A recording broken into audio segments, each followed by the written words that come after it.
Finding myself in the middle of this clear cut, I feel a bit lost because this is hard walking. And I have to walk all the way back over there. Get into this stand of hemlocks and look what I see. 1, 2, 3, 4 sections, 20 feet high. He's got it chained up pretty good. But it's not supposed to be here this time of year. Maybe I should start leaving notes on these guys' stands. You're in violation of law, rule, ordinance number, so and so and so. He doesn't even have bolts in the ladder sections. Problem with that is every time you walk up, it's going to make a bunch of noise. Everything's going to know you're here.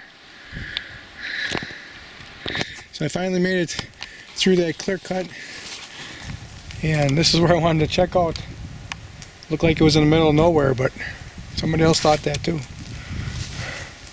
I'll tell you, out there in the sun, it's very hot, and in here it's nice and cool. I don't think that these guys that are clear cutting all these trees as fast as they are know that they're heating up the climate. You know, there's such a thing as a cold climate desert. They cut too much, that's what we're going to have. Those are some big pellets. Normally you'd think they'd come out of a really big asshole. Nice trail in through here. There's supposed to be a creek. You see where the little bit of cattails are right there? It's supposed to be a creek, but it ain't a creek, it's just a wet depression. So the maps are lying. Or, you know, it used to be a creek and then they clear cut this and now it's not. An interesting element of deer scouting is you get to find blackberry canes like these. That whole area here, it's all blackberries. There's a lot of them, a lot of canes right here. It's close to the creek. Right here is a creek crossing. I'm going to mark. I have a trail camera back in there just a little ways. I'm going to just pick it up and bring it with me and transfer it to Wisconsin. I was monitoring the camera from the other side of this clear cut. It's closer to the road over there. So the decision I have to make is, do I want to walk back across this in some diagonal fashion, or do I want to walk around? And I'm probably going to walk around. I'll get into the woods, see what there is to see. But this is interesting. This whole area here has been just little boggy holes with ice on them. And this looks like it's actually a creek. So maybe they just turned it into what looks like a creek with this, with all the over it.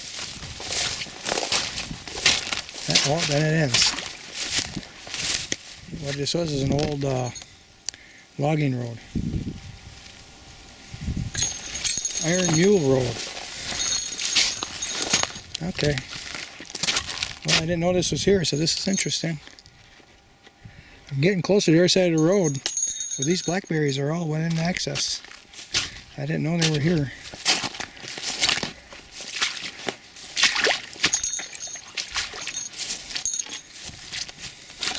Yeah, that's how warm it is. I can put my boot in the mud. It's February 27th. I read 55 degrees on the car thermometer. That is really warm.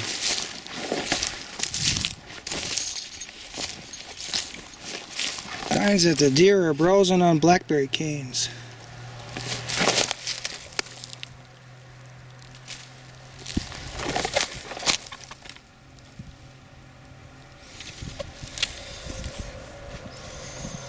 They're all short right around here, so the whole thing's been grazed.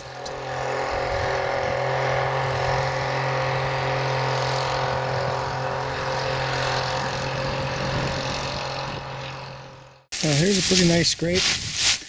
I went ahead and I tied this heavier dead branch onto it to lower it a little bit. We've got one here that maybe is in reach of the fawns. We can get the fawns to start coming. The does will be coming. I'm tempted to break this and let it hang, but state of Michigan, you can't cut live branches, so I'm going to have to leave it. I think it's pretty good ingenuity to tie that branch on there. I know there's a buck bed right over there, just 40, 50 yards away. And I documented the last time I was in here. Well, the last time I was just walking the edge, so this time I decided to walk in here because it's cooler. So that's a lesson to be learned. Just by walking a different route, even 20 yards away, you find something different. And maybe even very interesting like this. Seeing as though it's so close to that bed. He's here. I got the camera on another little scrape trail, and it's not too far from here. So that's the wind. Actually, there's another scrape down the line here a little ways. So that's probably the wind. He's probably here on a west wind, and then he's bedding over here so he can smell the scrapes. So hunting this scrape would not be a good idea. But the one over there, if I come in on an angle, and I'm sitting there, he might just walk past me. Right here is the buck bed that I found December 30th. So he's smelling from that direction, and he's smelling those two scrapes he made. He's able to watch his backside here, the downwind side, for any predators coming. Here's my trail camera. I'm pulling it. We'll see if there's anything on it. But I set up a tree right there to sit in. I had to take some branches and I bent them around the back, tied them up so that they wouldn't be in my way. Right there, those I had to tie up out of the way. That's a good stand to sit in. This is the little trail that he had. There are actually some fresh little scrapes along here. He had broke some branches. It was pretty fresh on December 30th. So I can see him just walking right through here. On a west wind.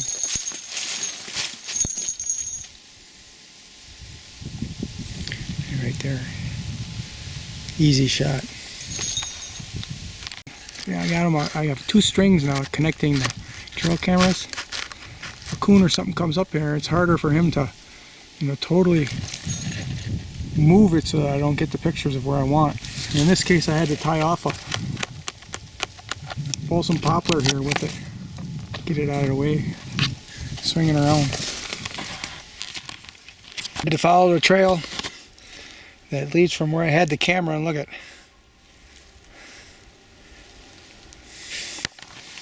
He was angry. Angry young man. I think this has been a bed. You can see there's some droppings in there underneath the leaves. More droppings right there.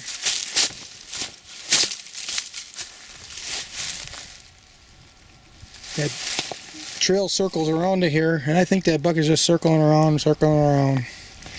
You can see he's marked up that tree there this year.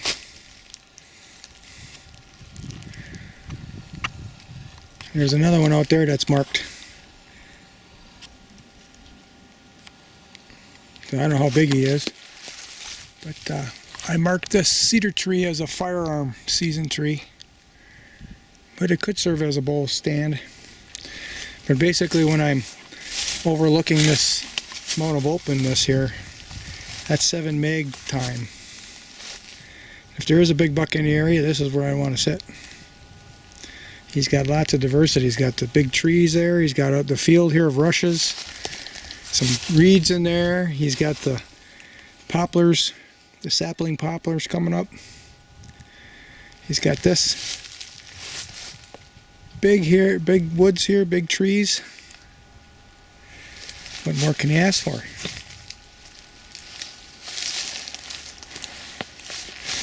Let's see if I can pull this one branch down. That would be kind of in the way.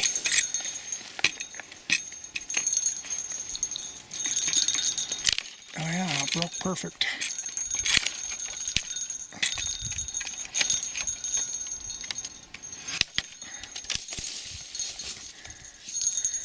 John Everhart says you can take out dead branches, so I'm going with it. These cattails have been chewed off. This little spot, there's another spot there all chewed off. They eat cattails.